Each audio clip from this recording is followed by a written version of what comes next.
The chance in front of 100,000 people to talk about what's at stake in this election and to point out that the American people have a real choice and a very important decision to make in 6 days. And it is about who will not only lead the country but occupy the White House, where critical decisions are made that include how we think about who we are as a nation and whether we are going to be a nation of people who attempt to unify and break through this era of divisiveness, or are we going to be a nation of people who has the president stewing in the Oval Office over his enemies list? And I think that the turnout last night and the kind of feedback that we are receiving is a strong indication that the American people actually want a leader who is going to bring us together, and that's the type of leader I intend to be. Have you spoken to President Biden since his comment last night about garbage? Listen, I think that, first of all, he clarified his comments, but let me be clear, I strongly disagree with any criticism of people based on who they vote for. You heard my speech last night and continuously throughout my career. I believe that the work that I do is about representing all the people, whether they support me or not. And as President of the United States, I will be a president for all Americans, whether you vote for me or not. That is my responsibility, and that's the kind of work that I've done my entire career, and I take it very seriously. Have you spoken to him about his comments and his intentions? He did call me last night, but this didn't come up.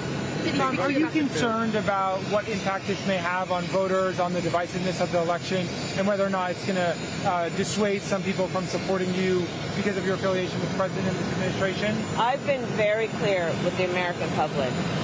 I respect the challenges that people face. I respect the fact that we all have so much more in common than what separates us, and that most people want a president that understands that gets that, and approaches their role of leadership that way. I've been very clear from my earliest years as a prosecutor. I never asked anyone, are they a Democrat or Republican? The only thing I ask folks is, are you okay? And that's the kind of president I will be. And what did you talk about with the president? Madam Vice President, on a separate subject, last night you mentioned removing people in the country who are here illegally. What do you mean? That's an immigration statement, obviously. Were you referring to people who have come here before illegally, or can you expand on what you meant by that comment? What I intend to do on the issue of immigration, as I said last night and have said continuously, is we need to fix our broken immigration system in a number of ways. We need to strengthen the border and put more resources at the border, which is why I support the bipartisan bill that Donald Trump killed that would have otherwise put 1,500 more border agents at the border, put more resources into prosecuting transnational crime, and would very importantly put more resources into stemming the flow of fentanyl, which is killing people around the country. And when I am elected president, I will bring that bill back and I will sign it into law. I also have done the work and have in my policy going forward will strengthen what we need to do to deal with, for example, illegal entries between ports of entry.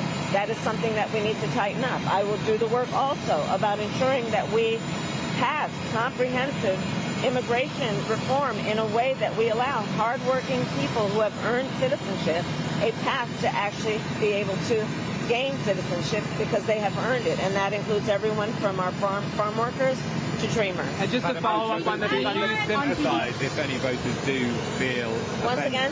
Do you sympathise with any voters who do feel offended by or insulted by the garbage comments?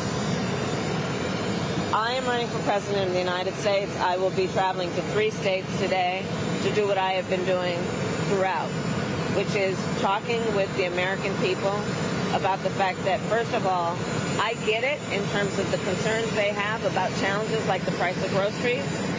Second, my highest priority is to address that and to lift them up around their ambitions, their aspirations, and their dreams, which is why I have a very specific and detailed plan about strengthening our economy.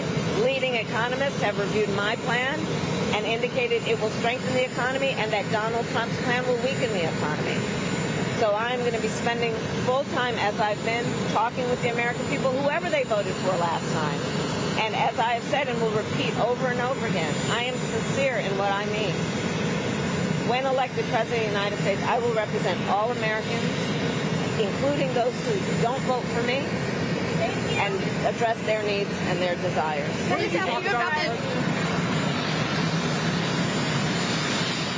I'm Steve Doocy. I'm Brian Kilmeade. And I'm Ainsley Earhart. And click here to subscribe to the Fox News YouTube page to catch our hottest interviews and most compelling analysis.